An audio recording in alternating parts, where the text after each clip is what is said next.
எந்த என்ன பாடம், எத்தனாவது பாடம் படிக்க இருக்கிறோம்? 5வது பாடம்.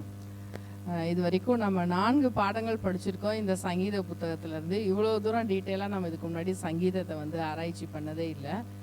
நமக்கு தெரிஞ்சதெல்லாம் என்ன அப்படின்னா, நம்ம துக்கமாக இருந்தாலும் 2 சங்கீதங்களை சொல்லி ஜெபம் பண்ணுவோம். ரொம்ப சந்தோஷமாக இருந்தாலும் அதுக்கும் நமக்கு 2 சங்கீத வசனங்கள்லாம் ஞாபகம் வரும். சின்ன வயசுலேருந்தே நமக்கு சங்கீதம் ஆனால் நம்மளோட லைஃப்பெல்லாம் இருந்துக்கிட்டே இருக்குது. கரெக்டாக இல்லையா? முதல்ல பிள்ளைங்களை எதை மனப்பாடம் பண்ண வைப்பாங்க? சங்கீதம் 23, 91, இதெல்லாம் சங்கீதம் 1, இந்த மாதிரி நம்ம படிச்சுட்டு வருவோம். அதுக்கு மேலே ஆனால் நம்ம என்ன பண்ணதில்லைன்னா, அதை குறித்து ஒரு வேத ஆராய்ச்சிக்குள்ளே போனதில்லை. உண்மையிலேயே இது ஆண்டவர் நமக்கு காமிச்சிருக்கிறதான ஒரு கிருபை. சங்கீத புஸ்தகங்களில் எவ்வளவு ரகசியங்கள், பொக்கிஷங்கள் அடங்கி இருக்குதுன்னு இப்போ தான் நமக்கு தெரிய வருது. இன்னைக்கும் நாம் படிக்க இருக்கிற பாடம் ரொம்ப ஒரு அருமையான பாடம். எல்லாரும் ஆனால் டிஸ்கஷனுக்குள்ளே வரணும். அப்போ தான் நம்ம அந்த குறித்த நேரத்தில் முடிக்க முடியும். என்ன பாடம் அப்படின்னா, அந்நிய தேசத்தில் கர்த்தரின் பாட்டை பாடுதல் அப்படின்னு சொல்லிட்டு அந்நிய தேசத்தை குறித்து நம்ம படிக்க இருக்கிறோம். இதன் மூலமாக ஆண்டவர் நமக்கு என்ன பாடங்களை சொல்லித்தர போகிறான்னு பார்க்கலாம். அதுக்கு முன்பதாக ஒரு நிமிடம் தலைகளை தாழ்த்தி ஜெபம் செய்வோம். எங்களை அதிகமாக நேசித்து வழிநடத்தும் எங்கள் அன்பின் பரலோக பிதாவே, அப்பா, இந்த நாளுக்காக உமக்கு நன்றி செலுத்துகிறோம். இப்பொழுதும் சுவாமி, இந்த ஓய்வு நாள் பள்ளி பாடத்திலே கர்த்தாவே, இந்த அந்நிய தேசத்திலே கர்த்தரின் பாட்டை பாடுதல் என்கிற இந்த பாடத்தின் மூலமாக நீர் எங்களுக்கு என்ன தெரியப்படுத்த சித்தமாக இருக்கிறீரோ சுவாமி, அதை நாங்கள் கேட்டு கற்றுக்கொண்டு எங்களுடைய வாழ்க்கையில் அபியாசிக்கவும், அப்பா, இந்த சங்கீதங்களின் ரகசியத்தையும் மகத்துவங்களையும் நாங்கள் அறிய எங்களுடைய இருதய கண்களை, மனக்கண்களை திறக்கவும், ஆவியானவர் தாமே எங்களோடு கூட ஆண்டவரே உறவாடவும் உம்மிடம் கெஞ்சி கேட்கிறோம் ஜீவனுள்ள நல்ல பிதாவே, ஆமென். அந்நிய தேசம்னா என்ன? சொந்த தேசம் இல்லைன்னா அது அந்நிய தேசம். சரி, நம்ம எல்லாம் எந்த தேசத்துல இருக்கோம்? நம்ம சொந்த தேசத்துல இருக்கோமா, அந்நிய தேசத்துல இருக்கோமா? அந்நிய தேசத்துல தான் இருக்கீங்களா சிஸ்டர்? நீங்க இந்தியன் சிட்டிசன் இல்லை அப்பனா? சரி, அந்நிய தேசத்துக்கும் சொந்த தேசத்துக்கும் இருக்கிற வித்தியாசம் என்ன, அதை சொல்லுங்க. இப்ப சொல்லிட்டீங்க நம்மலாம் அந்நிய தேசத்துல இருக்கோன்னுட்டு. அப்ப நீங்க சொந்த தேசத்துல இருக்கிற மாதிரி ஃபீல் பண்ணல. எதனால? அதுக்கான காரணம் என்ன? அந்நிய தேசம்னா அதுக்குன்னு சில கேரக்டர்ஸ் இருக்கும் இல்லையா? இந்த இது இயல்புகள்லாம் இருந்ததுன்னா அதுதான் அந்நிய தேசம். நம்ம நிறைய படிச்சிருக்கோம் வேதாகமத்துல. அப்ப அந்நிய தேசம்னா அங்க என்ன இருக்காது நமக்கு? கேள்வி புரியுதா? சொல்லுங்க பாஸ்டர். நம்ம எப்போ நம்ம அந்நியமாக ஃபீல் பண்ணுறோம் அப்படின்னா, நம்ம வேற எங்கேயும் போக வேண்டியதில்லை. நம்ம நாட்டை, இந்திய நாட்டை ஆங்கிலேயர்கள் ஆளுகை செஞ்சாங்க. இப்போ அவங்க நமக்கு அந்நியமாக தெரியுறாங்க. மொழி வாரியா, புரிதல் வாரியா, வாழ்க்கை முறை வாரியா, சந்தோஷம் வாரியா, எந்த வேணா எடுத்துக்கலாம். சாப்பாட்டு வாரியா, உடை வாரியா, எதை வேணா எடுத்துக்கலாம். இது எங்கெல்லாம் ஒத்து போகாம இருக்குதோ அங்க எல்லாமே அவங்க நமக்கு அந்நியங்க தான். அதனால இந்த நடைமுறை விஷயத்த நம்ம புரிஞ்சுக்கிட்டோம் அப்படின்னா பாடத்திலையும் நம்ம அந்நியமா எங்க இருக்கிறோங்கிறதையும் உங்களால புரிஞ்சுக்க முடியும். பாஸ்டர் டைரக்டா பொட்டில் அடிச்ச மாதிரி பாயிண்ட்டுக்கு வந்துட்டாங்க. இப்போ பாஸ்டர் சொன்ன இந்த அந்நியத்தன்மை தேசத்துல தான் இருக்கா, இல்ல இந்த அந்நியத்தை நம்ம வீட்டிலேயே கூட சில நேரத்துல உணர்வதற்கு வாய்ப்பு இருக்கா? ஆண்டவருக்குள்ள வர வர வர இன்னைக்கு நாம படிச்ச மாறுத்திர வேத வசனத்திலேயே அது இருக்கு. தாவீது சொல்றாரு, என் தாயின் பிள்ளைகளுக்கு நான் அந்நியன் ஆனேன் அப்படின்னு சொல்லி படிக்கிறோம் இல்லையா? அப்போ நம்ம இந்த அந்நியத்தன்மை இல்லை இந்த அந்நிய தேசத்துக்குள்ள இருக்கிற மாதிரியான ஒரு டிஸ்கம்ஃபர்ட்டிங்க நம்மளோட வீடுகள்ல இருந்தே நம்ம என்ன பண்ணலாம், உணர ஆரம்பிக்கலாம். ஆனா அப்படி இருக்கும்போது என்னென்ன மாதிரியான சூழ்நிலைகள்லாம் நம்மளை அதுக்குள்ள தள்ளுது, என்னென்ன மாதிரியான காரியங்கள் ஏற்படுது? ஒரு அந்நிய தேசத்துல இருக்கும்போது நம்மளால சந்தோஷமா இருக்க முடியுமா? மன மகிழ்ச்சியோட இருக்க முடியுமா? இருக்க முடியாது. ஆனா அந்த இடத்துல அவங்க கர்த்தரின் பாட்டை பாடுதல்ன்றாங்க. கர்த்தரின் பாடல்னா என்னது? அவரை துதிச்சு பாடுறது, அவரை திட்டி பாடுறது இல்லை. ஆண்டவரை நாம எப்போ துதிச்சு பாடுவோம்? நம்மளுடைய வாழ்க்கையில நாம துதித்து பாடுதல் அப்படின்னு சொல்லி வரும் பொழுது, ரொம்ப சந்தோஷமா இருக்கும்போது, நாம கேட்ட காரியம் நமக்கு நிறைவேறும் போது ஆண்டவருக்கு நாம நன்றி சொல்லி பாடுவோம் இல்லையா? அன்னாள் அவங்களுடைய அநேக ஆண்டுக்கான ஜெபம் நிறைவேறின பிறகு அவங்க ஒரு பாடல் பாடியிருக்காங்க, அன்னாளுடைய ஜெபம் இல்லையா? பார்த்துருக்கோம் இல்லையா? அந்த மாதிரி ஒவ்வொரு விஷயத்துலையும் பார்த்தீங்கன்னா நமக்கான வேண்டுதல்கள் நிறைவேற்றப்பட்ட பிறகுதான் நம்ம ஆண்டவரை துதிச்சு பாடுவோம்.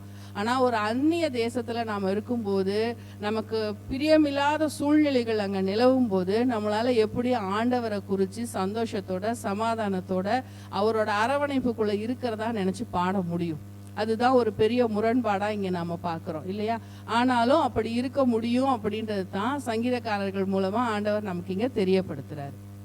அப்ப என்னென்ன மாதிரியான காரியங்கள் வரும்போது, முதல் நாள் பாடத்துல நம்ம தீமையின் நாட்கள் அப்படின்னு சொல்லி பார்க்கிறோம்.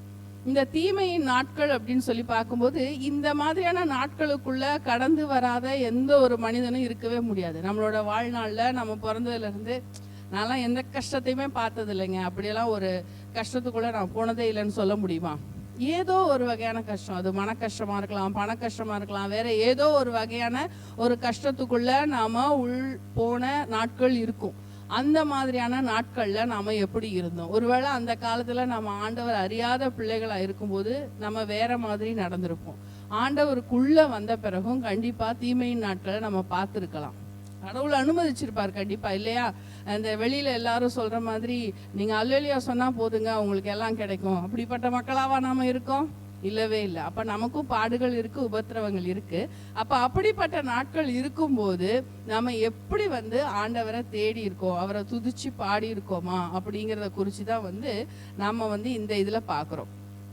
தீமை நாட்களுக்குள்ளாக உபத்திரவங்களுக்குள்ளாக ஆண்டவர் நம்மளை வழி நடத்தி கொண்டு போகும்போது ஆண்டவர் நம்ம கிட்ட என்ன எதிர்பார்க்கிறார் சொல்லுங்களேன்? தீமை நாட்களுக்குள்ள போறோம், அது ஏதோ ஒரு தீமை ஒவ்வொருத்தருக்கும் ஒவ்வொரு விதமா வரலாம் இல்லையா? ஏதோ ஒரு மன கஷ்டங்கள் நடக்குது, குடும்பத்துல பிரியமில்லாத சில காரியங்கள் நடக்குது, அதுதான் நமக்கான தீமை நாட்கள். அப்படி நடக்கும்போது ஆண்டவர் நம்ம கிட்ட என்ன எதிர்பார்க்கிறார், நம்ம எப்படி நடந்துக்கணும்னு எதிர்பார்க்கிறார், அதை முதல்ல சொல்லுங்க. ஏன் யாருமே பேச மாட்டேங்குது? தீமை நம்மகிட்ட வர சமயத்துல நம்ம கடவுள் விரும்புறது கடவுளை புரிஞ்சுக்கணுங்கிறதுக்காக பொறுமையோடு ஏன்னு விசாரிச்சு கேட்கணும் அப்படிங்கிறதான் ஆண்டவர் விரும்புகிறார். சாதாரணமாகவே வீட்டில் ஒரு பிரச்சனை அப்படின்னா அது என்னன்னு போய் நம்ம கேட்டாதான் விஷயத்தை நம்மளால புரிஞ்சுக்க முடியும். அது மாதிரி தான் கடவுளும் நம்மக்கிட்ட அதை எதிர்பார்க்குறார் அப்படிங்கிறத நம்ம பார்க்கணும். அதாவது முதலாவது நம்ம யாரை தான் தேடணும்னு அவர் எதிர்பார்க்கிறாரு? அவரை தான் தேடணும். உனக்கு பிரச்சனை இருக்கு அப்படின்றது எனக்கும் தெரியும்பா, ஆனா நீ கேளு அப்படிங்கிறாரு இல்லையா? நமக்கு முன்னாடி என்ன நிக்குதுன்னா நம்ம பிரச்சனை மட்டும்தான் பூதாகரமா நிக்குதே தவிர அந்த பிரச்சனைய சரி பண்ணக்கூடிய சர்வ வல்லமை உள்ள ஒரு ஆண்டவர் நமக்கு இருக்கான்றதை நம்ம என்ன பண்ணிடுறோம், மறந்து போயிடுறோம். நான் காலேஜ் படிக்கும் போது என்னோட தமிழ் ப்ரொஃபஸர் எனக்கு சொன்ன ஒரு விஷயம் தான் ஞாபகம் வருது. அது என்னன்னா, ப்ராப்ளம் எப்படின்னா ஒரு ரூபாய் காயின் மாதிரி, அதை நீங்க எந்த இடத்துல வச்சு பாக்குறீங்களோ அவ்வளவுதான் அப்படின்ற மாதிரி சொல்ல. அதை இந்த இடத்துல வச்சு பார்த்தோம்னா சுத்தி இருக்கிற எல்லாமே மறைஞ்சு போயிடும், அது மட்டும்தான் தெரியும். அதை நீங்க தள்ளி வச்சு பார்க்கும்போது சுற்றி இருக்கிற எல்லா காரியமும் தெரியும் அப்படின்றாங்க. நமக்கும் அப்படிதான். அது என்ன பிரச்சனையா இருந்தாலும் அது வந்த உடனே என்னவோ எனக்கு மட்டும்தான் இத்தனை விஷயங்கள் நடக்குது, ஆண்டவர் என்னை கைவிட்டுட்டாரு அப்படின்னு நினைக்கிற அளவுக்கு நம்ம என்ன பண்ணிடுறோம், துக்கத்துக்குள்ள போயிடுறோம். ஆனா ஆண்டவர் இந்த சங்கீதக்காரர்கள் மூலமா நமக்கு என்ன சொல்றாருன்னா, பிரச்சனை வரும்போது யாரை தான் தேட சொல்றாரு? ஆண்டவரை, தேவனை தேட சொல்றாரு. அவர் மேல நாம நம்பிக்கையா இருக்கும்போது தான் என்ன ஆகும், நமக்கு நாம தேடுறதான அந்த சகாயம் கிடைக்கும் அப்படின்னு சொல்லிட்டு சொல்றாரு. அப்ப அவரை நாம தேடுறோம், நம்ம ஜெபத்துல வைக்கிறோம். ஜெபத்துல வச்ச உடனே பதில் கிடைச்சிருமா? அப்படி ஜெபத்துல வச்ச உடனே பதில் கிடைக்கிற மாதிரி இருந்தா சங்கீதக்காரங்க இந்த வாரம் ஃபுல்லா நம்ம படிக்கிற அந்த ஒவ்வொரு பாடத்துல இருக்கிற வசனங்கள், சங்கீதங்கள்லாம் பாத்தீங்கன்னா நிறைய எப்படிதான் இருக்கு. அவங்க ரொம்ப துக்கத்தோட எழுதியிருக்காங்க. ஏன் ஆண்டவரே எங்களை கைவிட்டுட்டீங்க, ஏன் எங்களை எங்களோட சத்துருக்கள் எங்களை மேல ஏறி இது பண்ற மாதிரி நீங்க விட்டுட்டீங்கன்ற மாதிரிலாம் பேசுறாங்க. அப்ப இப்படிலாம் பேசுறாங்கன்னா என்ன அர்த்தம்? அவங்களும் கேட்டுக்கிட்டே இருக்காங்க, வெயிட் பண்ணிட்டே இருக்காங்கன்னு அர்த்தம். அப்ப இந்த இடத்துல ஆண்டவர் ஒரு விஷயத்த நமக்கு உணர்த்த விரும்புறாரு. என்னன்னா, நீ கேட்ட உடனே உனக்கு என்ன கிடைச்சிடாது, பதில் கிடைக்காது. அதுக்காக நீ என்னதான் பண்ணணும், பொறுமையோட காத்திருக்கணும். அப்படி பொறுமையோட காத்துட்டு இருக்கிற அந்த நேரத்துல ஒரு முக்கியமான காரியம் நம்மளோட வாழ்க்கையில நம்ம கிட்ட நடக்குது. அதுக்காக தான் நமக்கு ஆண்டவர் அந்த காலத்தை தர்றாரு. அது என்னது அப்படின்னா, நம்மிடையே ஏற்படுகிறதான அந்த குணமாற்றம். இப்ப நம்ம ஒரு சீரீஸ் படிச்சுட்டு இருக்கோம். நம்மளோட தெய்வீக ஆராதனையில என்ன படிச்சுட்டு இருக்கோம்? விசுவாசத்தால். ஆமா, இதுல ஃபுல்லா நம்மளோட முதல் வார பாடம் ஞாபகம் இருக்கும்னு நினைக்கிறேன். பாஸ்டர் சொன்னது என்னது அப்படின்னா, முதல்ல என்ன சேஞ்சஸ் வரும் நம்மளோட வாழ்க்கையில அப்படின்னாரு, குணமாற்றம் வரும் அப்படின்னு சொல்லி சொன்னார். அப்ப அந்த குணமாற்றத்துக்கும் விசுவாசத்துக்கும் நம்ம பொறுமையோட காத்துக்கிட்டு இருக்கிறதுக்கும் எல்லாமே என்னதுன்னா இன்டர்லிங்க்டு தான். எல்லாம் தனியா இண்டிபெண்டான ஒரு விஷயமே கிடையாது. அப்ப அந்த மாதிரியான ஒரு குணமாற்றத்தை தான் என்ன பண்றாரு ஆண்டவர் நம்ம கிட்ட எதிர்பார்க்கிறார் அப்படின்னு சொல்லி பார்க்கிறோம். அப்போ தேவனுடைய மக்கள் தங்களுடைய குணத்தில் பூரணம் அடைவது தேவனுடைய கணமும் கிறிஸ்துவின் கணமும் சம்பந்தப்பட்டது. கரெக்டா இல்லையா? நம்ம ஆண்டவருடைய மக்கள்னு சொல்லி 20 வருஷமா நான் சர்ச்சுக்கு வந்துக்கிட்டு தான் இருக்கேன். ஆனாலும் இன்னும் என்னுடைய குணம் பூரணப்படலை அப்படிங்கும்போது அங்க நான் யாரை வந்து கனவீனப்படுத்திக்கிட்டு இருக்கேன்? ஆண்டவரை கனவீனப்படுத்திட்டு இருக்கோம். நம்மளை அறிஞ்சோ அறியாமலோ நம்ம என்ன பண்ணிட்டு இருக்கோம்? ஆண்டவரை கனவீனப்படுத்திட்டு இருக்கோம். மற்ற மக்கள் ஆண்டவரை இகழ்வதற்கும் நம்ம என்னவா இருக்கோம்னாக்கா ஒரு கருவியா, ஒரு காரணமா இருக்கிறோம் அப்படின்னு சொல்லி பார்க்கிறோம். அப்ப நம்மளுடைய குணம் பூரணம் அடையும் போது மட்டும்தான் ஆண்டவருடைய நாமம் மகிமைப்படும் அப்படின்னு சொல்லி பார்க்கிறோம். இதுல யாருக்காவது ஏதாவது பாஸ்டர் நீங்க?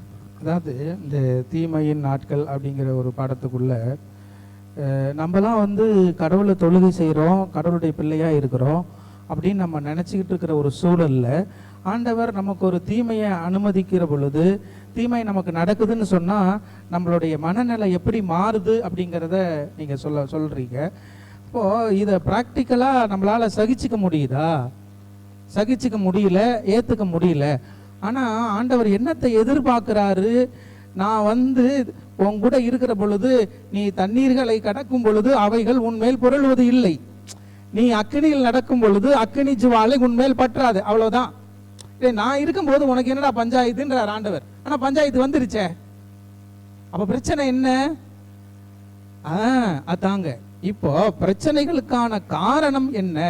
ஒரு சமாதானமின்மை, ஒரு சஞ்சலம், ஒரு தீமை, ஒரு சண்டை, ஒரு பாடு, இதெல்லாம் ஒரு மனுஷனுடைய வாழ்க்கையில், அதுவும் கிறிஸ்தவ பாதையில வழி நடக்கிற ஒரு குடும்பத்துல இப்படி நடக்குது அப்படின்னா அங்க ஏதோ சம்திங் ராங் அப்படிங்கிறத அவங்க புரிஞ்சுக்க வேண்டிய அவசியத்தையும் ஆண்டவர் அதுக்குள்ள வச்சுக்கிட்டு தாங்க இருக்கார். இப்ப அவரு தண்ணீர் புரளுவது இல்லைன்னா ஏன் தண்ணீர் எம்எல்ல புரளுது? ஆண்டவர் தனியா நிக்கிறாருன்னு அர்த்தம். தண்ணீர் புரண்டு வந்துருச்சுன்னா தண்ணீர் நீ அமைதியா இரு, இறையாதே அமைதலா இரு அப்படின்னு ஆண்டவர் சொல்லியிருப்பாருன்னா அது அமைதியா இருக்கும். அப்ப அவர் சொல்றப்ப அமைதியா இருக்கு, ஆண்டவர் சொல்லாதப்ப அது இறைஞ்சிக்கிட்டு கிடக்கு. அப்ப ஏன் இறையுது? அப்ப பிரச்சனை இங்க இருக்கு, சரிங்களா? அப்ப அந்த விஷயத்த ஆண்டவர் நம்ம கிட்ட சுட்டுறாரு. அப்ப அதுதான் பிரச்சனைக்கான அடிப்படை காரணம். அப்ப அந்த மாதிரி ஒரு சூழ்நிலை நீ இருந்துகிட்டு அப்புறம் ஆண்டவர்கிட்ட நீ போக மாட்ட, ஜபமும் பண்ண மாட்ட, பாட்டும் பாட மாட்ட, அப்புறம் என்ன சிக்கல் தானே அது? இதுதாங்க இன்னைக்கு நடைமுறையில இருக்கிற அறியாமை, புரியாமை அப்படிங்கிறதையும் நம்ம புரிஞ்சுக்க வேண்டிய அவசியம் இருக்கு. ஏதாவது கருத்துக்கள் சொல்றீங்களா? சரி, நம்ம அடுத்த நாள் பாடத்துக்கு போகலாம். ஆண்டவர் வந்து நம்ம ஏத்துக்கிட்டதுனால நமக்கு மரணம் இல்லைன்னு இருக்கா? செத்தே போக மாட்டோமா? உண்மைதானே? ஆமா. அப்போ எப்படி தீமையின் நாட்கள் நமக்கு அனுமதிக்கப்பட்டிருக்கோ அதே போல ஆண்டவரை ஏற்றுக்கொண்ட அவருடைய பிள்ளைகளுக்கு வேற என்னென்ன இருக்குன்னா கண்டிப்பா மரணப்படுக்கையும் இருக்கத்தான் செய்யுது இல்லையா? அப்ப அப்படிப்பட்ட ஒரு மரணத்தின் வாசல்ல இருக்கும் பொழுதும் கூட நம்மளுடைய ஜெபம் எப்படிப்பட்டதாக இருக்கணும், நம்மளுடைய வாழ்க்கை, நம்மளுடைய அந்த நேரத்துக்கான அந்த வாழ்க்கை முறைகள்லாம் எப்படி இருக்கணும் அப்படிங்கிறது தான் வந்து நாம இங்க பாக்குறோம். அப்போ கண்டிப்பா நோய் இருக்குது, நோய் இல்லாமலாம் இருக்கணும். நீ உண்மையா கடவுளை ஏத்துக்கிட்டு நல்லபடியா இருந்தனா உனக்கு ஏன் அந்த நோயை கடவுளை அனுமதிக்கிறார் சொல்றதை நம்ம கேட்கிறோமா இல்லையா? அப்ப நோயாக இருக்கட்டும் இல்ல மரணமாக இருக்கட்டும், இந்த மாதிரியான எல்லா பாடுகளும் யாருக்கும் தான் அனுமதிக்கப்பட்டிருக்குன்னு சொல்லி பாக்குறோம். தேவனுடைய பிள்ளைகளுக்கும் வந்து அதெல்லாம் விதிவிலக்கு இல்லை அப்படின்னு சொல்லி சொல்றாங்க. அப்ப இப்படிப்பட்டதான ஒரு காரியங்களுக்குள்ளாக நாம போகும்போது நாம எப்படியாக நடந்து கொள்ள வேண்டும் அப்படின்னு சொல்லி பார்க்கிறோம். இதுல 2வது பேராகிராஃப்ல சொல்லுது, இஸ்ரவேலின் கீழ்ப்படியாமையால் தேவனே அந்த இக்கட்டை அனுமதித்ததாக பல சங்கீதங்கள் சொல்லுகின்றன. இஸ்ரவேல் கீழ்ப்படியாம போனான், அதனாலதான் அவனுக்கு அநேக இக்கட்டுகள் வந்ததுன்னு சொல்லி அநேக சங்கீதக்காரர்கள் பாடுறத நம்ம பாக்குறோம். அப்போ வியாதி அப்படின்னு சொல்லி வரும்போது அந்த வியாதிக்கான மூல காரணம் என்னவா இருக்குன்னா நாம செய்த பாவமாக இருக்கிறது. அதனாலதான் சங்கீதக்காரன் சொல்லும்போது தான் குணமாகும்படி தன்னை மன்னிக்கும்படி சங்கீதக்காரன் கேட்கிறார் அப்படின்னு சொல்லி சொல்றாங்க. அப்போ நான் குணமாகணும்னா என்னை மன்னிச்சிருங்க, நான் குணமாகணும்னா என்ன சரி பண்ணுங்க ஆண்டவர் என்னன்னு கேட்கணும், என் வியாதியை குணப்படுத்துங்கன்னு கேட்கணும். ஆனா சங்கீதக்காரன் எப்படி கேட்கிறாரு? மன்னிங்க அப்படின்னு சொல்லி சொல்றாரு. அப்ப மன்னிப்புனா அங்க வேற ஏதோ ஒரு காரியம் நடக்குது. அது என்ன அப்படின்னா என் பாவத்தை மன்னிங்க, என் பாவத்தை மன்னிக்கும் பொழுது என் பாவத்தினால் வந்த இந்த வியாதியில இருந்து கூட எனக்கு என்ன கிடைக்கும், அந்த விடுதலை கிடைக்கும் அப்படின்னு சொல்லி பார்க்கிறோம். அப்போ தேவனுடைய பிள்ளைகள் அநியாயமா பாடுபடுறது அப்படிங்கிறது இந்த வாழ்க்கையில ஒரு யதார்த்தம். அநேக கிறிஸ்தவர்கள் நம்பிட்டு இருக்க மாதிரி, வெளி மக்கள் நம்பிட்டு இருக்கிற மாதிரி it is not a cake walk. எது கிறிஸ்டியானா இருக்கிறது அப்படிங்கிறது, அதாவது அது ரொம்ப ஒரு எளிதான காரியம்லாம் கிடையாது. நீங்க ஆண்டவர் ஏத்துக்கிட்டு வந்துட்ட உடனே உங்களுக்கு எல்லா ஆசீர்வாதங்களும் உண்டு, ஐஸ்வர்யங்களும் உண்டுன்னு சொல்லி நம்ம தினந்தோறும் அவ்வளோ விஷயங்களை பார்க்குறோம். புதுசா புல்லுருவிகள் மாதிரி பாஸ்டர்ஸ் முளைச்சிக்கிட்டு வராங்க, லேடி பாஸ்டர்ஸ் வராங்க. அவங்களாம் பேசுறத கேட்டீங்கன்னா அப்படிதான் இருக்கு. நீங்க ஆண்டவரை மட்டும் நம்புங்க, அதுக்கப்புறம் பாருங்க உங்க லைஃப் எப்படி மாறுது அப்படின்னுட்டு. அந்த மாதிரி நிறைய நம்ம கேட்டுட்டே இருக்கோம், ஆசீர்வாத பெருவிழா அப்படின்னுட்டு. ஆனா அப்படி கிடையவே கிடையாது. நம்ம ஆண்டவரை ஏத்துக்கிட்டு ஆண்டவரோட பிள்ளையா மாறும்போது நம்மளுடைய வாழ்க்கை எப்படிப்பட்டதா இருக்கும், அதுல கண்டிப்பா என்ன இருக்கும்னு சொல்றாங்க, பாடுகள் இருக்கும். அதுதான் யதார்த்தம். அதை முதல்ல நாம அந்த யதார்த்தத்தை வந்து நம்ம புரிஞ்சுக்கணும் அப்படின்னு சொல்லிட்டு சொல்றாங்க.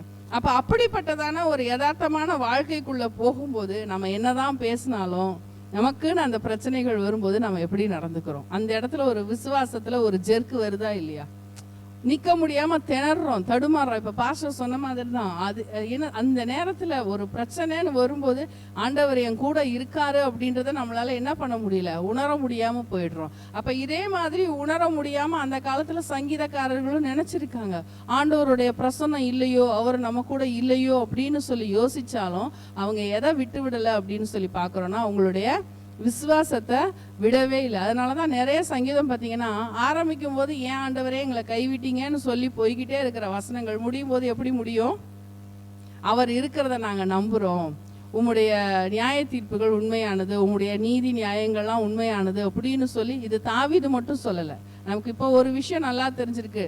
ஏன்னா நான் ரொம்ப நாளா என்ன நினைச்சிருந்தேன், எல்லா சங்கீதமும் ஆல்மோஸ்ட் யார் தான் எழுதுனது, தாவீது. சங்கீதனாலே தாவீது அப்படின்னு நினைச்சிட்டு இருக்கோம். ஆனா எத்தனை மக்கள் எழுதியிருக்காங்க, டிஃப்ரெண்ட் பீரியட்ல ஆவியானவருடைய ஏவுதலின் மூலமா வந்து இந்த சங்கீதங்கள்லாம் எழுதப்பட்டிருக்கு அப்படின்னு சொல்லி பார்க்குறோம். அப்ப இந்த எல்லா சங்கீதக்காரர்கள் மூலமாகவும் ஆண்டவர் நமக்கு திரும்ப திரும்ப இந்த விஷயங்களை தான் தெளிவுபடுத்திக்கிட்டே இருக்காரு. என்ன அப்படின்னா, என்னோட ப்ரெசன்ஸை நீ ஃபீல் பண்ணணும். ஏன்னா அவங்க ஃபீல் பண்ணியிருக்காங்க, அதே மாதிரி நம்மளும் என்ன பண்ணணும், ஃபீல் பண்ணணும்.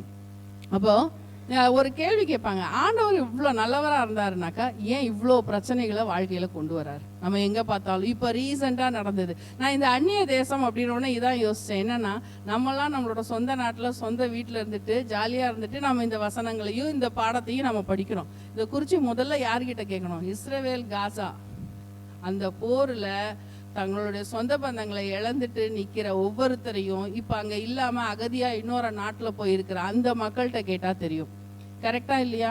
நம்ம நாட்டுல நம்ம பெரம்பலூர்ல எத்தனையோ பேர் இலங்கை அகதிகள் இருக்காங்க, அவங்கள்ட்ட கேட்டா தெரியும் ஒரு அந்நிய தேசத்துல இருக்கிறதான கொடுமை வந்து எப்படிப்பட்டதா இருக்கும் அப்படின்னுட்டு, இல்லையா? அந்த பிரச்சனை, அந்த கஷ்டங்கள், இதெல்லாம் வந்து அந்த அவங்கெல்லாம் அதுக்குள்ளேயே போயிருக்காங்க. நம்ம வாய் வார்த்தைகளா பேசுறோம், ஆனா அவங்கெல்லாம் அதை அனுபவிச்சுக்கிட்டு இருக்காங்க. அப்ப அவங்களுக்கு தான் தெரியும். அப்ப அப்படிப்பட்டவங்களுக்கு ஆண்டவரோட சத்தியம் போகும்போது அவங்க என்ன பண்ணிடுறாங்க, நல்லா கப்புன்னு குடிச்சுக்கிறாங்க, நம்ம தான் உளுந்து போயிடுறோம், இல்லையா? அப்போ இந்த மாதிரியான பாடுகளை தேவன் அனுமதிக்கிறார்னாலோ அதுல இருந்து விடுவிக்கிறவர் யாரா தான் இருக்காரு, அவராகத்தான் இருக்கிறார். அப்படிங்கிறது தான் வந்து அவருடைய ஆட்சிக்கு ஆதாரங்கள் அப்படின்னு சொல்லி சொல்றாங்க. அப்போ அநேக பாடுகள், இதுல வந்து ஆண்டவருடைய பாடுகள் போல யாராவது அனுபவிச்சிருக்க முடியுமா? வாய்ப்பே இல்லை. இன்னைக்கு காலையில நான் எங்க ஜோவினுக்கு இன்னைக்கு வந்து அவனுக்கு அங்க டெஸ்ட் இருக்கு, அதுக்காக சொல்லி கொடுத்துக்கிட்டு இருந்தேன் யுவங்களின் வாஞ்சையில இருந்து. அப்போ வந்து அம்மையார் வந்து அவ்வளோ அழகா எழுதியிருக்காங்க, ஆண்டவர் வந்து அவருடைய நுண்ணறிவு வேலை செய்ய ஆரம்பிச்ச நிலையில இருந்து, அதாவது நுண்ணறிவுனா என்னது, ஒரு 2 வயசுக்கு அப்புறம் தானே பாஸ்டர் அவனுக்கு புரிய ஆரம்பிக்கும் இல்லையா? அந்த வயதுல இருந்தே ஆண்டவருக்கு வந்து அவங்க அம்மா ஜெபம் பண்ண சொல்லி தந்திருக்காங்க. அவர் ஜெபம் பண்ணி அவ்வளவு தூரம், அவங்க அம்மா தான் முதல் ஆசிரியரா இருந்து வந்து அவங்களை எப்படி வளர்த்து கொண்டு வராங்கன்னு சொல்லி அதுல அவ்வளோ அழகா அம்மையார் எழுதியிருக்காங்க. அப்படி எழுதும்போது அவங்க சொல்லியிருக்காங்க, சாத்தான் வந்து தொடர்ந்து வகை தேடிக்கிட்டே இருக்கான், அவரை எந்த இடத்துல போட்டுத்தரலாம், அட்லீஸ்ட் அவர் மனசுலயாவது அந்த பாவத்தை கொண்டு வரணும், ஒரு தீமையான எண்ணத்தை கொண்டு வரணும்ட்டு. பட் முடியாம வந்து அவன் அவ்வளோ தூரம் வந்து போராடி இருக்கான். அப்ப அவருக்கான அந்த போராட்டம் இனி எந்த ஒரு மனித பிள்ளைகளுக்கும் கிடையாது. ஏன்னா நம்ம எல்லாரும் அனுபவிக்க வேண்டிய விஷயத்த அவர் என்ன பண்ணிட்டாரு, நமக்காக அனுபவிச்சு முடிச்சிட்டாரு அப்படின்னு சொல்லி பாக்குறோம். அப்ப நமக்கான இந்த பாடுகள்லாம் வரும்போது இந்த சங்கீதம் 88 தான் வாசிக்க சொல்றாங்க. அந்த 88 பின்னணியில பார்த்தா ஆண்டவருடைய அன்பு தெரியுது. அவர் எவ்வளவு தூரம் நம்ம ஒவ்வொருவருக்காகவும், ஒவ்வொரு மனுஷனுக்காகவும், அவரை தெரிஞ்ச மனுஷனுக்காகவும், அவரை பத்தி தெரியாத மனுஷங்களுக்காகவும், அவங்க செஞ்ச ஒவ்வொரு பாவங்களுக்காகவும் அவர் எந்த அளவுக்கு ஒரு குரூரமான ஒரு மரணத்தை சந்திச்சதன் மூலமா அவர் வந்து நம்ம மேல இருக்கிற அன்பை வெளிப்படுத்தி இருக்காரு அப்படின்னு சொல்லி பாக்குறோம். இது வந்து நமக்கு ஒரு ஆறுதலை கொடுக்குதா இல்லையா? இந்த காரியங்கள்லாம் நம்ம படிக்கும்போது கண்டிப்பா நமக்கு ஒரு பெரிய ஒரு ஆறுதல் கிடைக்குது அப்படின்னு சொல்லி பாக்குறோம். என்ன ஆறுதல் கிடைக்குது, என்ன மாதிரியான ஆறுதல் சொல்லுங்களேன்?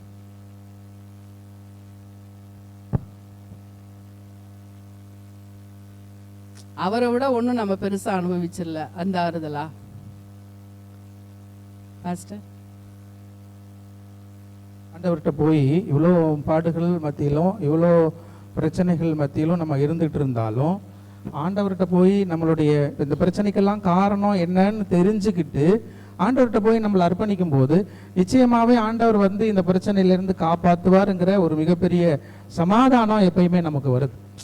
எத்தனை தான் வந்து நம்ம வந்து துன்பப்படுறோம், இல்லாமையில் இருக்கிறோம், வறுமையில் இருக்கிறோம், வந்து வியாதியில் இருக்கிறோம், சொல்ல முடியாத கண்ணீரில் இருக்கிறோம், துக்கத்தில் இருக்கிறோம் அப்படின்னாலும் ஆண்டவருடைய அந்த வாக்கு தத்தங்கள், அந்த வார்த்தைகள் வந்து நம்மளை வந்து எப்படி ஆறுதலை கொடுத்து தாங்குது அப்படின்னா, அது அப்படியே வந்து அது இருந்துக்கிட்டு, அது வந்து போயிருக்காது, இருந்துக்கிட்டு தான் இருக்கும். ஆனால் மனநிறைவோட வாழ பழகியிருப்போம், சமாதானத்தோட வாழ பழகியிருப்போம், சந்தோஷத்தோட வாழ பழகியிருப்போம். ஏன் அப்படின்னா கடவுள் சொல்ற அந்த வாக்கு தத்துவம், நம்ம வந்து ஆண்டவர்கிட்ட நம்மளை ஒப்பு கொடுத்துட்டோம், நம்ம வந்து ஆண்டவர்கிட்ட நம்முடைய தவறுகளை பாவங்களை அறிக்கை செய்து ஆண்டவர்கிட்ட மன்னிப்பு கோரி இருக்கிறோம் அப்படிங்கிற ஒரு ஒரு நிலைப்பாடு தான் நமக்கு மிகப்பெரிய சமாதானத்தையும் மன நிறைவையும் ஆறுதலையும் தருதுன்னு நம்ம சொல்லலாம். Thank you pastor. இப்படி நம்ம வாழும்போது இந்த கேள்வியை யாராவது உங்களோட வாழ்க்கையில கேட்டிருக்கீங்களா? தேவன் எங்கே? கேட்டிருக்கோமா? கேட்டிருக்கோம் எல்லாருமே, ஏதோ ஒரு காலகட்டத்துல புதுசா உள்ள வந்த சமயத்துல, இல்லையா? தேவன் எங்கே? கடவுளை பத்தி அறியாத நேரத்துல கடவுள்னு ஒருத்தர் இருக்காரா அப்படி ஒரு கேள்வியும் கூட வந்திருக்கலாம், இல்லையா? அப்ப தேவன் எங்கே அப்படின்ற இந்த கேள்வி வந்து எப்போ வந்து வருது அப்படின்னு சொல்லி பார்த்தா, நம்ம அதிக அளவுல அந்த துன்பங்களுக்கும் துயரங்களுக்கும் உள்ளாகும்போது கடவுள் எங்க போனாரு என் ஜெபத்தை கேட்காம அப்படின்னு சொல்லி நமக்கு தோண ஆரம்பிக்குது. சில நேரங்கள்ல நமக்கே அந்த எண்ணம் வரலனாலும் நம்மளை சுத்தி இருக்கிறவங்க என்ன பண்ணுவாங்க, அப்படிப்பட்டதான ஒரு எண்ணத்தை கொண்டு வர்றவங்களா இருக்காங்க. என்னங்க இவ்வளோ தூரம் ஜெபம் பண்றீங்க, இவ்வளோ தூரம் பண்றீங்க, உங்களுக்கே அந்த பிரச்சனை? அப்ப நீங்க கும்பிடுற கடவுளும் உண்மையான கடவுள் இல்லையா? எங்க உங்க கடவுள் கேட்பாங்களா இல்லையா? கேட்குறாங்க. ஏன்னா நான்லாம் இதெல்லாம் அனுபவிச்சிருக்கேன் சில விஷயங்கள்ல. அப்ப அந்த இடத்துலயும் நாம வந்து எப்படி ஒரு சாட்சியா நிக்க வேண்டி இருக்குன்னு சொல்லி பாருங்க. அப்படி கேள்வி கேட்கறவங்களுக்கு நம்ம எப்படியான ஒரு பதிலை கொடுக்க முடியும்? அப்ப அவங்க எதிர்பார்க்கிற பதில் இல்லை. அவங்க என்ன எதிர்பார்க்கறாங்கன்னாக்கா, அவங்களுக்கு நல்ல நெத்தியடியா ஒரு பதில் கொடுக்கணும்னு சொல்லி எதிர்பார்க்கறாங்க. கடவுள் இருக்கான்றத ப்ரூவ் பண்ணி காமிங்க, நீங்க கும்பிடுற கடவுள் தான் நல்ல பவர்ஃபுல்லான கடவுள்னாக்கா இந்த விஷயம்லாம் நடந்திருக்கும்ல, ஏன் நடக்கல? ஒரு சிறிய விஷயம், ஒரு 1.5 வருடத்துக்கு முன்னாடி வந்து கெஸ்ட் லெக்சர்ஸ்க்காக கால் ஃபார் பண்ணியிருந்தாங்க நம்ம டிஆர்பியில், தமிழ்நாடு கவர்மெண்ட்ல. அப்போ பார்த்தீங்கன்னா எங்கள் காலேஜில் கிட்டத்தட்ட 20 பேருக்கு மேலே கெஸ்ட் லெக்சர், நிறைய பேர் அப்ளை பண்ணியிருந்தாங்க. நானும் அப்ளையே பண்ணலை, அது வேறு விஷயம். அப்ளை பண்ணவங்கள கிடச்சி போயிட்டாங்க. அப்போல்லாம் வந்து எல்லாருக்குமே தெரியும் நம்ம சபை மக்களுக்கு நாங்கள் எப்படிப்பட்ட ஒரு சூழ்நிலையில் இருந்தோன்ட்டு. அந்த நேக்குக்காக டே அண்ட் நைட்டு ப்ரெஷரு. நானே நிறைய நம்மளோட சபை மக்கள்கிட்ட சொல்லியிருக்கேன், என்னாலாம் இந்த ப்ரெஷர் தாங்கவே முடியல, வேலையை விட்டுறலாம் போல இருக்குது, விட்டுடலாம் போல இருக்குன்னு. அப்படிப்பட்ட ஒரு நேரத்தில் கடவுள் கண்ணை காமிச்ச மாதிரி, கண்ணை திறந்த மாதிரி ஒரு விஷயம் வந்துச்சு. எல்லாம் அப்ளை பண்ணிட்டாங்க, போயிட்டாங்க. அப்போ என்னோட இருந்தவங்கெல்லாம் கேட்ட கேள்வி இதுதான் என்கிட்ட, என்னங்க நீங்கள் இவ்வளோ ஜெபம் பண்ணுவீங்க செய்வீங்க, கடைசியில் இப்படி உங்களுக்கெல்லாம் கிடைக்கல? நான் எல்லாருக்கிட்டேயும் சொன்ன ஒரு விஷயம் அதுதான், நான் அப்ளை பண்ணேனா பண்ணலையான்னு முதல்ல உங்களுக்கு தெரியுமா? நான் அப்ளையே பண்ணலை முதல்ல அதுக்கு அப்படின்னுட்டு. அப்போ அவங்க வந்து ஏன் அப்ளை பண்ணலை, அதெல்லாம் அடுத்த காரியங்கள். அது ஏன்னா கவர்மெண்ட்டுக்குள்ளே போகும்போது இங்கேயாவது பரவாயில்ல, நமக்கு சாட்டர்டே ஆஃப் உண்டு, அங்கே சுத்தமாக கிடையாது, அது பெரிய விஷயங்களை கொண்டு வரும் அப்படிங்கிறது. ஆனால் அவங்களுடைய எதிர்பார்ப்பு எப்படி இருக்குது அப்படின்னா, நீங்கள் ஜெபம் பண்ணுறீங்கல்ல, அப்போ உங்களுக்கு ஏன் இந்த விஷயம் நடக்குது, உங்களுக்கு நல்லது தானே நடக்கணும் அப்படின்னு சொல்லி எதிர்பார்க்குறாங்க. அப்போ அந்த மக்கள் மத்தியில் நம்ம ஒரு சாட்சியாக வாழ்கிறதா நமக்கான ஒரு பெரிய என்ன சொல்கிறது சவால்னே சொல்லலாம். ஆண்டவர் நம்மளுக்கு அதுக்கு தான் வச்சிருக்காரு, நீ இந்த இடத்துல எப்படி நடந்துக்க போற, எப்படி இது பண்ண போறேன்னுட்டு.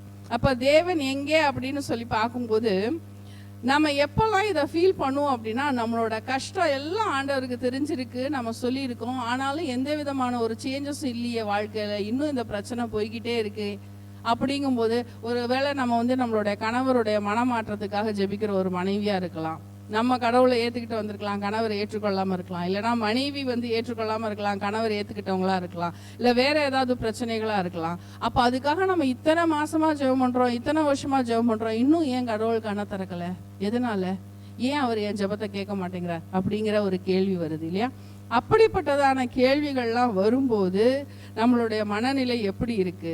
அப்ப தேவன் காணப்படாதது போல தோன்றிய போது சங்கீதக்காரர்கள் எப்படி நடந்துக்கிட்டாங்க, நம்ம எப்படி நடந்துக்கிறோம் அப்படின்னு சொல்லி நாம பார்க்கிறோம். ஆண்டவர் காணப்படவே இல்லைன்னு தெரிஞ்சாலும் அவங்க யாராவது அமைதியா இருந்தாங்களா? இல்லை. எல்லாத்துலயும் என்ன பண்றாங்க? அவங்க சொல்றாங்க, தேவன் அமைதியாக இருப்பது போல தோன்றினாலும் தான் அமைதியாக இருக்க போவதில்லை என்று சங்கீதக்காரர்கள் தீர்மானிக்கிறார்கள். நான் தொடர்ந்து கேட்கத்தான் போறேன், நான் ஜெபத்துல என் நம்பிக்கையை வைக்கத்தான் போறேன், நான் என் கைகளை விரித்து வைத்திருக்கிறேன்னு சொல்லி கூட வேத வசனம் இருக்குது. நான் கேட்டுக்கிட்டே தான் இருப்பேன். நீங்க கண்டிப்பா ஒரு நாள் என்ன பண்ணுவீங்க, அதற்கான பதிலை தருவீங்க அப்படின்னு அவங்க என்ன பண்றாங்க, நம்புறாங்க.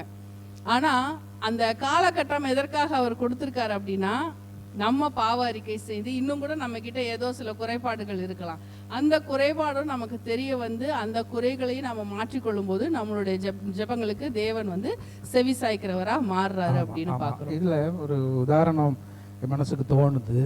எப்படி இந்த கடவுள் எங்கே அப்படிங்கிற, தேவன் எங்கே அப்படிங்கிறதான ஒரு கேள்வி. தேவன் எங்கன்னா கடவுள் இல்லாம இல்லை, கடவுள் இருக்கிறார்.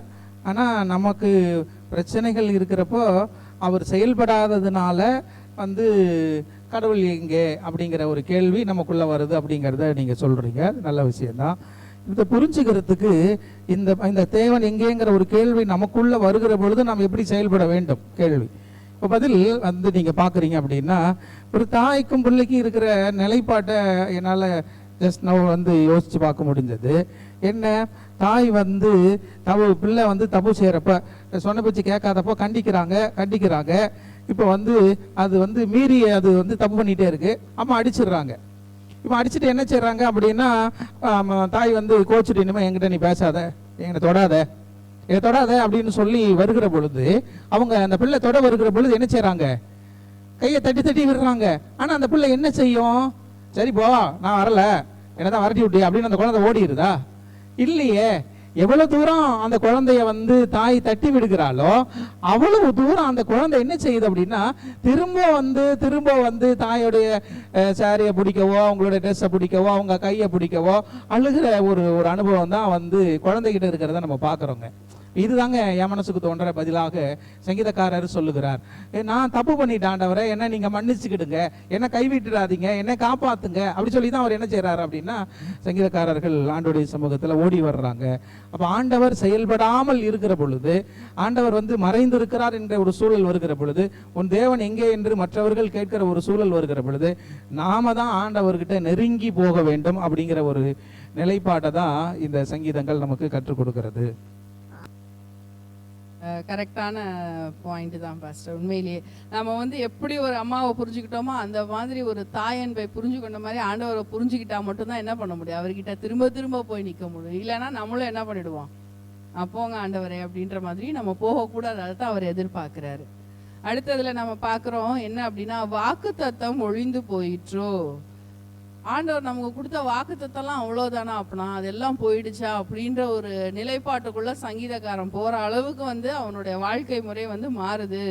அந்த அளவுக்கு ஒரு கொந்தளிப்பு அவனுடைய வாழ்க்கையில காணப்படுது அப்படின்னு சொல்லி நாம பாக்குறோம். அப்ப அந்த மாதிரியான ஒரு விஷயங்கள்லாம் நடக்கும் போதும் நாம எப்படியாக இருக்கணும்? அவ்வளவு தூரம் பிரச்சனைகள் வரும்போது நமக்கு தூக்கம் வருமா? சங்கீதக்காரனுக்கு தூங்கி இருப்பாரா? தூங்கவே இல்லை இல்லையா? அப்ப நமக்கு தூக்கம் வராம நிறைய பேர் சொல்லுவாங்க, படுத்தா தூக்கம் வரல அப்படின்ற மாதிரியான பிரச்சனைகள்லாம் இருக்குது. ஏன், எதனால தூக்கம் வரல? ஏதோ சஞ்சலம், ஏதோ வியாகுலம் இருந்துகிட்டே இருக்கு, தூக்கம் வரல அப்படின்னா என்ன பண்ணணும்னு ஆண்டவர் எதிர்பார்க்கிறார் நம்மள. ஆமா, அவர்கிட்ட முழங்கால போட்டு ஜெபம் பண்ணணும், சரியா? ஆனா நம்ம என்ன பண்றோம், மாத்திரையை போட்டுக்கிட்டு ஒரு ஸ்லீப்பிங் பில்லை போட்டுட்டு எப்படியாவது தூங்கலாமா, அப்பதானே அடுத்த நாள் வேலையை பார்க்க முடியும். நம்ம என்னெல்லாம் அப்படிதான் இருக்கும். நைட்டு நேரம் ஆக ஆக தூக்கம் வரலான்னொடனே எனக்கெல்லாம் எப்படி டென்ஷன் ஆகுனா, காலையில் நான் எப்படி எந்திரிப்பேன், எப்படி வேலையை பார்ப்போம், அச்சிஷோ அப்படின்ற மாதிரியான எண்ணங்கள்லாம் வர ஆரம்பிக்குது. ஆனால் அப்படிதான் இருக்கக்கூடாதுன்றாங்க. ஒரு தூக்கத்தை ஆண்டவர் அனுமதிக்கலன்னா அதுக்கு பின்னாடி கூட சில காரியங்கள் இருக்கு. அந்த மாதிரி தூக்கம் வராம இருந்த யாரையாவது பைபிள்ல இருக்கா? அதன் மூலமா அவங்க என்ன செஞ்சாங்க அப்படின்றத குறித்து பைபிள்ல படிச்சிருக்கோமே. ஆண்டவர் அவங்களுக்கு தூக்கத்தை கொடுக்கல, தூக்கத்தை கொடுக்காதனால சில விஷயங்கள்லாம் நடந்திருக்கு. யாரையாவது சொல்ல முடியுமா? நான் வேணா புக்கு சொல்றேன், எஸ்தர் புக்கு. எஸ்தர் புக்ல யாருக்கு தூக்கம் வரல? ராஜாவுக்கு, அகாஸ்வேருவுக்கு. அகாஸ்வேருவுக்கு தூக்கம் வரல. அவருக்கு தூக்கம் வரலன்னா நீங்க ஆண்டவர் அவனுக்கு தூக்கத்தை கொடுக்கல. அதனால என்ன நடந்தது? அதனால என்ன ஆகுதுன்னா மொர்தெகாய் கனம் பண்ணப்படுறாரு. அதை விட ரொம்ப முக்கியம் என்னன்னா, அந்த நேரத்துல மொர்தெகாய் ஒரு ஆபத்தான இடத்துல இருக்காரு. அவரோட உயிருக்கு அங்க ஆபத்து இருக்கு. ஏன்னா அதுக்கு முன்னாடி ஆமான் வந்து ஒரு திட்டம் போட்டு வச்சுட்டான். அவனுக்கு ஆபத்து வருதுன்னு யாரோட தூக்கத்தை ஆண்டவர் எடுக்கிறாரு? ராஜாவோட தூக்கத்தையே எடுத்துட்டாரு. அதனாலதான் அன்னைக்கு நைட்டு வந்து அவங்க வாசிக்க அவர் கேட்கிறாரு. அதுக்கப்புறம் மொர்தெகாயை வந்து கனம் பண்றாரு. இதே மாதிரி வேற யாராவது? ஆமா, பார்வோன், ஈவன் நேபுகாத்நேச்சாரும் கூட இல்லையா? அப்ப நிறைய பேருக்கு தூக்கம் வரலாங்கும் போது அப்பெல்லாம் வந்து ஆண்டவர் வந்து அவருடைய திட்டத்தை வந்து வெளிப்படுத்துறாரு. தரிசனங்கள் மூலமா, மற்ற காரியங்கள் மூலமா, எப்படியோ அவர் வந்து அவர் ஒரு திட்டம் போட்டு வச்சுக்கா, அந்த திட்டத்தை வந்து அங்க செயல்படுத்துறாரு. அப்ப இந்த மக்களுக்கெல்லாம் பண்றாருன்னா அப்ப நமக்கு தூக்கம் வரனால என்னதான் அர்த்தம்? போகணும். சில நேரங்களில் நீங்க சொல்றதுனால இந்த பாயிண்ட்டுக்கு நம்ம வர்றோம். வந்து நித்திரை ஆண்டவர் தரமாட்டுகிறாரு. சில நேரங்களில் நீங்க பாத்தீங்கன்னா நித்திரையை விளக்குகிறார்கள். நித்திரை வேண்டான்றான், தூங்க மறுக்கிறான். எனக்கு தூக்கம் வேண்டாம், என் பிரச்சனை என் தலைக்கு மேல இருக்கும் பொழுது நான் எப்படி ஆண்டவரை தூங்குறது? யாக்கோபு பாருங்க, முழுவதும் தூக்கம் இல்லாமல் ஆண்டவர்கிட்ட போராடுறான். நெகமியா பாருங்க, ஆலயம் இடிஞ்சு போய் கிடக்கும்போது, என் ஜனங்கள் அடிமையாய் கிடக்கும்போது நான் எங்க ஆண்டவரை தூங்குறது அப்படின்றான்.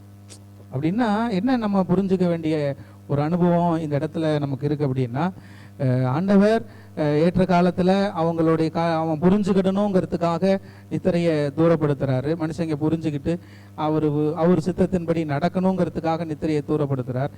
மனுஷங்களும் கடவுளை புரிஞ்சவங்களா வாழ்றதுக்காக என்ன செய்ய வேண்டியிருக்கு? நித்திரையை தூரப்படுத்த வேண்டியதா இருக்கு. நீ கடவுளுடைய வார்த்தையின்படி நடக்கணுங்கிறதுக்காகவும் நித்திரையை தூரப்படுத்த வேண்டிய அவசியம் இருக்கு. அதனால ஆண்டவர் இல்லை அப்படிங்கிற ஒரு விஷயம் கிடையாது. ஆண்டவர் செயல்படணும் அப்படிங்கிறதுக்காக தான் ஆண்டவர் வாக்குத்தத்தங்களை நம்ம கொடுத்திருக்கிறார். அதை உள்ள போய் பார்த்தோம்னா நமக்கு அது புரியும். கண்டிப்பா. அடுத்ததா கடைசியாக நம்ம பார்க்கும்போது நீதிமான்கள் சோதிக்கப்படாத படிக்கு. அப்போ என்ன நடக்குது அப்படின்னா, உலகத்துல யாரும் ரொம்ப செழிப்பா இருக்காங்கன்னா, துன்மார்க்கம் செய்யறவங்க அவ்வளோ செழிப்பா இருக்காங்களா? ஆனா யாரும் ரொம்ப கஷ்டப்பட்டுக்கிட்டு இருக்கா? நீதிமான்கள்லாம் கஷ்டப்பட்டு இருக்காங்க. இப்படிப்பட்ட ஒரு காரியத்தை பார்க்கும்போது எப்படி இருக்கும்? என்ன ஆண்டவரே, நீங்களாம் எங்க தான் இருக்கிறீங்க? என்னதான் பண்ணிட்டு இருக்கீங்க? தூங்கிட்டு இருக்கீங்களா? நம்ம வந்து இங்க வந்து நல்ல ஒரு காரியத்தை சொல்லியிருக்காங்க. அதாவது என்னன்னா, ஆகாமியத்தின் கொடுங்கோல். கொடுங்கோல்னா என்ன, செங்கோல்னா என்ன? இந்த ரெண்டும் யார் சம்பந்தப்பட்டது அதை சொல்லுங்க முதல்ல. இங்கிலீஷ்ல என்ன கொடுத்துருக்குன்னு எனக்கு தெரியல. இது லாஸ்ட் வியாழக்கிழமை லெசன், தேர்ஸ்டே லெசன்ல கொடுங்கோல் செங்கோல் இந்த ரெண்டும் யாரு சம்பந்தப்பட்டது?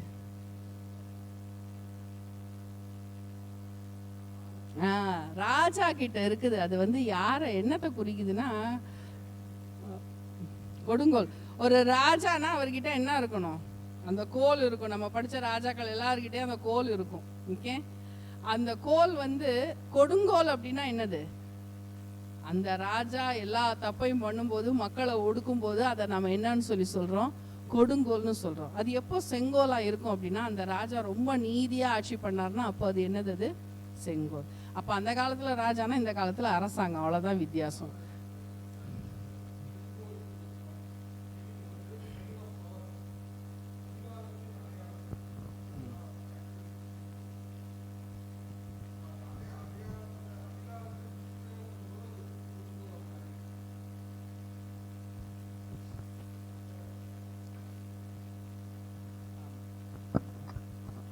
அப்ப ஆகாமியத்தின் கொடுங்கோல் வந்து உயர்ந்திருக்கு அப்படின்னா, அந்த இடத்துல என்ன ஆகுது அப்படின்னா, நீதியுள்ள செங்கோல் வந்து அமைதியாய் போயிடுது. அதுதான் வந்து ஒரு பெரிய குழப்பமா இருக்கு. அப்ப என்னதான் நடக்குது உலகத்துல அப்படின்னு சொல்லி நம்ம பாக்குறோம்.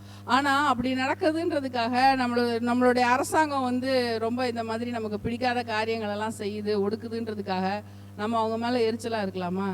இந்த அரசாங்கமே வேணாண்டவரை தூக்கி போடுங்க, தூக்கி கடாசுங்க, நம்மளால ஜெபம் பண்ண முடியுமா? பண்ணலாமா? பண்ணக்கூடாதா? ஆமா, தேவன் தான் அவங்கள நியமிச்சார். அதனால நம்ம வந்து என்ன பண்ணணும்? அவங்களுக்காக ஜெபம் பண்ணணும். இதுதான் வந்து நம்ம கத்துக்கிட்டது. சங்கீதம் 83 அதுல ஒரு வார்த்தையை நாம படிக்கிறோம் 16ல, அவர்கள் முகங்களை அவமானத்தாலே மூடும். சங்கீதம் எல்லாமே ஜெபம் தான், கரெக்டா இல்லையா? சங்கீதக்காரர் எப்படி ஜெபம் பண்றாரு பாருங்க. அவங்க முகத்தெல்லாம் என்ன பண்ணுங்க? அவமானத்தால மூடுங்க. இதை வந்து நம்ம ஜெனரலா படிக்கும்போது ஒரு ஆராய்ச்சி பண்ணாம இல்ல நமக்கு இருக்கிற சிற்றறிவை வச்சு படிச்சோம்னா என்ன தோணும்னா, ஓ இப்படிலாம் ஜெபம் பண்ணலாம் போல இருக்கு, நம்மளும் என்ன பண்ணுவோம்? நம்ம சத்துருக்களுக்காக நம்ம ஜெபம் பண்ணணும். அடுத்து வருது பாருங்க, அவர்கள் என்றைக்கும் வெட்கி கலங்கி நாணம் அடைந்து அழிந்து போவார்களாக. கிட்டத்தட்ட வந்து அவர் வந்து அங்க ஆர்டரா கொடுக்குறாரு, இப்படி பண்ணிடுங்க ஆண்டவரே, அவங்களெல்லாம் ஒழிச்சு போட்டுருங்கன்னுட்டு. ஆனா அப்படி ஜெபம் பண்ணலாமா அப்படின்னு சொல்லி பார்த்தா இல்லை. அதை வந்து நல்லா படிச்சு பார்க்கும்போது, ஒரு ஆராய்ச்சியோட படிக்கும்போது தான் வந்து தெரிய வருது, இந்த சங்கீதக்காரர்கள்லாம் வந்து ஒரு ஆவியின் ஏவுதலோட தான் எழுதியிருக்காங்க இதெல்லாம். சரியா? அப்போ அவங்க எப்போ அவங்கள அவமானத்தால மூடணும், அங்க அந்த வசனத்தை படிச்சோம்னா, கர்த்தாவே அவர்கள் உமது நாமத்தை தேடும்படிக்கு அவர்கள் முகங்களே அவமானத்தாலே மூடும். யாரை தேடணும்? ஆண்டவரை தேடணும், அவரோட குணத்தை வந்து அவங்க பெற்றுக்கொள்ளணும், அவரோட நாமத்தை தேடணும். அப்படி தேடணுன்றதுக்காகத்தான் வந்து அவங்க என்ன பண்ணுங்க அப்படின்னு சொல்லி சொல்றாரு. அவங்க அவமானப்பட்டாலும் பரவாயில்ல, அடுத்து அவங்க என்ன பண்ணுவாங்க, ஒரு கட்டத்துக்கு அப்புறம் உங்களை தேடுவாங்க அப்படின்ற ஒரு காரியத்தை பார்க்கிறோம். அதே போல யெகோவா என்னும் நாமத்தையுடைய தேவரீர் ஒருவரே பூமி அனைத்தின் மேலும் உன்னதமானவர் என்று மனுஷர் உணரும்படி அவர்கள் என்றைக்கும் வெட்கி கலங்கி நாணமடைந்து அழிந்து போவார்களாக. அப்ப ஆண்டவர் ஒருவர் தான் கர்த்தர் அப்படின்றத மனுஷர்கள் உணர்ந்து கொள்ளணும். ஒருத்தங்க அழியறத பார்த்து இன்னொருத்தவங்க புரிஞ்சுப்பாங்களா? ஒருத்தங்களை தண்டிக்கும் போது இன்னொருத்தவங்க புரிஞ்சுப்பாங்களா? யாராவது ஒருத்தங்க எடுத்தவங்க வாசிங்க, நீதிமொழிகள் 21:11.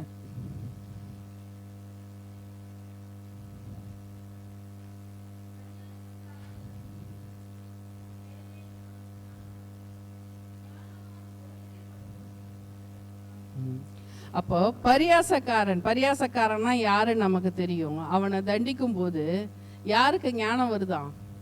பேதையா இருக்கிறவங்களுக்கு ஆண்டவர் அங்க ஞானத்தை கொடுக்கிறாரு அப்படின்னு சொல்லி பார்க்கிறோம். அப்ப அந்த ஞானவான் போதிக்கப்படும் போது அவனுக்கு என்ன கிடைக்குது? ஆண்டவரை பற்றிய அந்த அறிவு கிடைக்குது. அப்ப நம்ம உணர்ந்து கொள்ளணும், மற்ற மனுஷர்கள்லாம் உணர்ந்து கொள்ளணும். ரொம்ப துன்மார்க்கத்துல இருக்கிறவங்களே ஆண்டவர் என்னதான் பண்றாரு? சங்காரம் பண்றாரு. ஆனாலும் உடனே பண்றது இல்ல, அதுக்கும் அவர் டைம் எடுக்கிறார். நேற்று நைட் நம்ம மெசேஜ்ல கேட்ட மாதிரி, அது எமோரியருடைய ராஜாவாவே இருந்தாலும் எமோரியர்களாவே இருந்தாலும் அவங்களுக்காக ஆண்டவர் எவ்வளவு தூரம் எத்தனை காலம் வந்து காத்திருக்காரு. அதுக்கப்புறம் தான் அவங்கள வந்து சங்காரம் பண்றாரு. அதே போலதான் வந்து இந்த காலத்திலையும் வந்து நம்ம பார்க்கிறோம். அப்ப நீதிமான்கள் வந்து சோதிக்கப்படாத படிக்கு வந்து நம்ம வந்து விசுவாசத்துல வந்து நிறைஞ்சிருக்கணும் அப்படின்றத சொல்லி நம்ம பார்க்கிறோம். ஏன்னா சுத்த இருதயமுள்ளவர்களாகிய இஸ்ரவேலருக்கு ஆண்டவர் எப்படித்தான் இருக்காரு? அவரு நல்லவராகவே இருக்கிறார் அப்படின்னு சொல்லி பார்க்கிறோம். அதே போல உலகத்துல நிறைய தீமைகள் அது இது நடந்தாலும் இதெல்லாம் வந்து என்னதுதான்? ஒரு சின்ன பார்ட்டு தான். இதுக்கு ஒரு முடிவு இருக்கு. அந்த முடிவை வந்து ஆண்டவர் வந்து வெளிப்படுத்துவார். ஏன்னா இதுல கொடுத்துருக்கிற அந்த சங்கீதத்துல போய் பார்க்கும்போது தான் தெரியுது. அந்த சங்கீதத்துல படிச்சுட்டே வரும்போது 73வது சங்கீதத்துல பின்னாடி போக போக ஆண்டவர் வந்து அவரை பரிசுத்த ஸ்தலத்துக்குள்ள கொண்டு போகும்போது தான் தெரியுது, இதெல்லாம் ஒரு சின்ன பார்ட்டு, பின்னாடி அவங்களுக்கு பெரிய நியாய தீர்ப்பு இருக்கு துன்மார்க்கர்களுக்கு அப்படிங்கிறத வந்து ஆண்டவர் வந்து அங்க காமிக்கிறார். அப்ப அதே போல உலகத்தை தேவன் நியாயம் தீர்ப்பார் அப்படிங்கிறதான இந்த வாக்குறுதி ஆண்டவருடைய பிள்ளைகளுக்கு கண்டிப்பா ஒரு ஆறுதலை கொடுக்கக்கூடிய ஒரு விஷயமாக இருக்குது. பாஸ்டர் வேற ஏதாச்சும்? சரி, அப்போ நம்ம இந்த பாடம் வந்து நீதிமான்கள் சோதிக்கப்படாதபடிக்கு என்ன, அவனுக்கு சோதனை என்ன அப்படிங்கிறத நம்ம புரிஞ்சுக்கிறப்போ, கெட்டவன் நல்லா இருக்கான், நான் கஷ்டப்படுறேன், அப்போ கெட்டவன் நல்லா இருக்கிறானே அப்படின்னு நினைக்க தோன்ற இடம் தான் எனக்கான சோதனை. சரிதானா? அவன்லாம் கேட்கறது கிடைக்குது, அவன் தப்பு பண்றான், அவனுக்கு தண்டனையே கிடையாது, எல்லா அக்கப்பூரம் அவன் பண்ணிட்டு இருக்கான், ஆனா வந்து நல்லா தானே இருக்கான் அப்படின்னு நினைக்கிற ஒரு சூழல்ல அவங்க இருக்கிற பொழுது, அப்படிப்பட்ட ஒரு நினைவு வர்றது தான் எனக்கு சோதனை. இப்ப இந்த சோதனையிலிருந்து நான் தப்பிச்சுக்கிறதுக்கு என்ன பண்ணணும் அப்படிங்கிறது தான் அதுக்கான தீர்வு. இப்போ நம்ம நீதிமான் சோதிக்கப்படும், அதுதான் அவனுக்கு சோதனை. ஏன்னா பலவித சோதனை வித்தியாசமா வருது, அது சோதனையை நம்ம பார்க்குறோம், அதெல்லாம் புரிஞ்சிருக்கிறோம். ஆனால் இந்த சோதனை வந்து கொஞ்சம் வித்தியாசமான சோதனை. சரிங்களா? அப்போ இதுல இருந்து நம்ம எப்படி தப்பிக்கிறது அப்படின்னா, கடவுளை புரிந்து கொள்ளுகிற பொழுது மட்டும்தான் இதுல இருந்து நம்மளால தப்பிக்க முடியும். ஏன்னா அவர் அங்க கீழே போய் எழுதும்போது அதை தான் சொல்றார், நான் வந்து அவங்களுடைய வாழ்க்கையை நான் போய் பார்த்தேன், இனி கொஞ்ச நேரத்தில் பார்த்த துன்மார்க்கனிகிறான். அப்போ நாம அவன் நல்லா இருக்கிறான் அப்படிங்கிறத போய் நம்ம வந்து பார்க்காதபடிக்கு, ஆண்டவர் என்ன செய்கிறார் ஒவ்வொரு மனிதனுடைய வாழ்க்கையிலையும், ஆண்டவருக்கு நான் பிரியமா இருக்கிறேனா அப்படிங்கிற ஒரு வாழ்க்கை முறையை கடவுளை வச்சு தன்னை ஒப்பிட்டு பார்க்கிற பொழுது அங்க அவங்கள பத்தின ஒரு நிலைப்பாட்டில் நம்மளுக்கு என்ன வராது? சோதனை, அந்த டெம்டேஷன் நமக்கு வராதுங்கிறத நம்ம புரிஞ்சுக்கலாம். வேற யாருக்காவது ஏதாவது கருத்துக்கள் இருக்கா? சரி, இல்லைன்னா இதோட முடிச்சுக்கலாம். தேங்க்யூ.